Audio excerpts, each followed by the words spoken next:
से विधानसभा तक आप देख रहे हैं धौलाना दर्शन। मैं हूं अनुष्का और आप देख रहे हैं धौलाना दर्शन। SHVM एकेडमी नारायणपुर में संस्कारों को दिशा, सपनों को उड़ान और प्रतिभा को मंच प्रदान किया गया। विद्यालय के भव्य वार्षिकोत्सव समारोह में शिक्षा के साथ संस्कार और प्रतिभा के साथ अनुशासन जुड़ा तो वह सिर्फ ऐसा इतिहास रच गया कि वार्षिकोत्सव समारोह ने पूरे क्षेत्र को गौरवान्वित कर दिया। शैक्षिक सत्र 2025-26 के दौरान आयोजित प्रतियोगिताओं और 23वें कार्यक्रम का शुभारंभ मां सरस्वती के समक्ष दीप प्रज्वलन और वंदना के साथ हुआ। संपूर्ण परिसर बच्चों की मुस्कान, तालियों की गूंज और रंग बिरंगी प्रस्तुतियों से जीवंत हो उठा।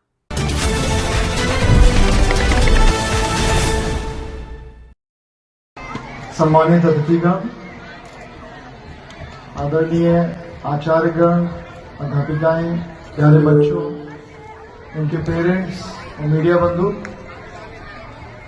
पहले तो मुझे खेद है कि मैं बहुत लेट हो गया थोड़ा। जो मुझे समय बताया गया था 3 बजे, मैं काफी विलंब से यहाँ पर आया। पुलिस की नौकरी में कुछ न कुछ होता रहता है, जिसके कारण कुछ न कुछ विलंब हो जाता है, लेकिन फिर भी आप लोगों ने इंतजार किया और बहुत जोश से यहाँ पे कार्यक्रम आपने किए। जितने भी परफॉर्मेंस यहाँ पे हुई है, बहुत ही बढ़िया परफॉर्मेंस हुई है। आप सभी लोग मेरी शुभकामनाओं की बात हैं और बहुत बहुत शुभकामनाएं आपको। बहुत बहुत आपका धन्यवाद कि आप लोगों ने मेरे लिए इंतजार किया। इतने विलंब का भी आप लोगों ने वो नहीं किया। मैं यहाँ पे दूसरी बार आया हूँ। एक बार जब मैं आया था तब यहाँ का एक बच्चा ईशान, जिसने सैफ कप जो कि नेपाल में हुआ था, उसमें इंडिया फुटबॉल टीम को नेतृत्व किया था और इंडियन टीम ने फाइनल में पाकिस्तान को हराया। तो वो बच्चा था और तब शायद 2022 या 23 की बात रही होगी। तब ये उम्मीद की गई थी कि यहाँ से और भी बच्चे अच्छा निकलेंगे। मुझे बताया गया, ललित जी ने बताया, चेयरमैन साहब ने बताया कि यहाँ से एक लेफ्टिनेंट बन के निकली है। बहुत बहुत शुभकामनाएं उसको, उसके परिवार वालों को शुभकामनाएं और यहाँ के लोगों को शुभकामनाएं कि उन्होंने भारतीय सेना को एक नारी शक्ति यहाँ से दी। बहुत बहुत शुभकामनाएं। आजकल की जनरेशन, आजकल के बच्चे, आजकल के पेरेंट्स भी, पेरेंट्स का ध्यान मोबाइल पे चला जाता है, बच्चों पे ध्यान नहीं देते। और अगर ध्यान देने की बात हो तो बच्चों को भी हम लोग एक मोबाइल, स्मार्टफोन प्रोवाइड कर देते हैं और फिर वो आपको परेशान नहीं करता, आपसे सवाल नहीं पूछता, तो आप लोग खुश हो जाते हो, चलो मुझे वो परेशान नहीं कर रहा। लेकिन हम लोग नहीं देखते हैं कि वो मोबाइल फोन पे, स्मार्टफोन पे चला क्या रहा है, देख क्या रहा है। दुनिया में कई देशों ने नाबालिग बच्चों के लिए सोशल मीडिया पे बैन लगा दिया है। आपने सुना ही होगा, ऑस्ट्रेलिया ने शुरुआत की, उसके बाद बहुत सारे देश इसके बारे में सोच रहे हैं कि अपनी जो नई पीढ़ी है, नए बच्चे जो है, जिनका इंप्रेशनेबल माइंड होता है, जो पहली बार कोई चीज देखते हैं उस पर यकीन कर लेते हैं, एडिक्ट हो जाते हैं उस चीज और मानते हैं कि वही सच है, क्योंकि दुनिया तो उन्होंने देखी नहीं होती है। जो टीवी पे देखते हैं, जो मोबाइल पे देखते हैं, उसी को सच मान लेते हैं और उसी से उनकी जो जीवन शैली है वो प्रभावित हो जाती है, उसी के हिसाब से वो काम करने लगते हैं। तो ये बहुत जरूरी है, बहुत ही ज्यादा जरूरी है पेरेंट्स के लिए। और आजकल के जो पेरेंट्स हैं वो भी ऐसा नहीं है कि वो बहुत प्राचीन काल के हैं, वो 70 या 80 दशक में पैदा हुए या 90 दशक में पैदा हुए, वही पेरेंट्स। तो बहुत ज्यादा ऐसे भी नहीं है कि जिनको टेक्नोलॉजी के बारे में ज्ञान ना हो, जिनको मोबाइल के बारे में ज्ञान ना हो, जिनको इंटरनेट के बारे में ज्ञान ना हो। तो वो जरूर इस बात का ध्यान रखें कि उनके बच्चे सोशल मीडिया का इस्तेमाल तो नहीं कर रहे हैं।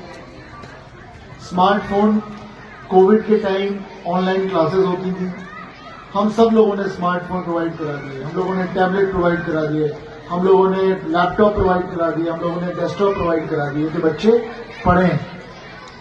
लेकिन ये हम लोग का दायित्व भी है कि हम लोग देखें उनको कि वो कर क्या रहे हैं।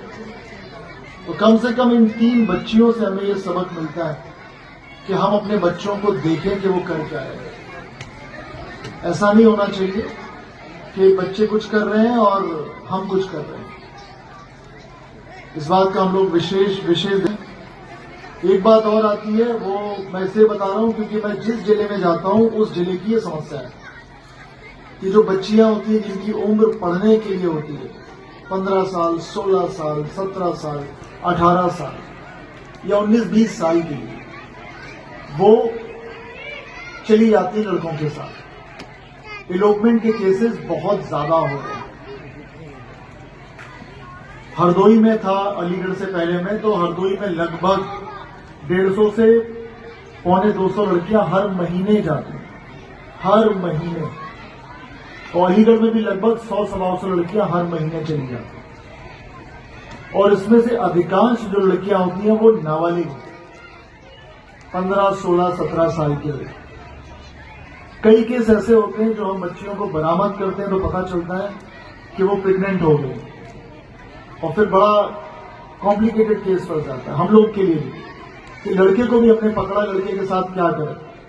कानूनन ये अपराध है, नाबालिग बच्ची के साथ संबंध बनाना या उसके साथ शादी करना, ये कानूनन अपराध है। तो हमें उस लड़के को जेल भेजना पड़ता है। लड़की के घर वाले लड़की को स्वीकार नहीं करते हैं। लड़के की जमानत होती है और फिर लड़की जब बालिग होती है तो उस लड़के के साथ चली जाती है, और फिर वो कुछ नहीं करती है लाइफ में, उसका फ्यूचर खत्म हो जाता है। तो हम अपने बच्चों को भी देखें, और वो वहीं से शुरू होगा कि स्मार्टफोन देखेंगे क्या होगा।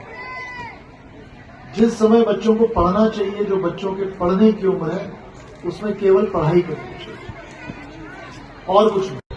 मेरा इस विद्यालय में प्रथम आगमन है, लेकिन बच्चों की प्रस्तुतियां बताती हैं कि ये विद्यालय अपनी पूर्णता की ओर अग्रसर है।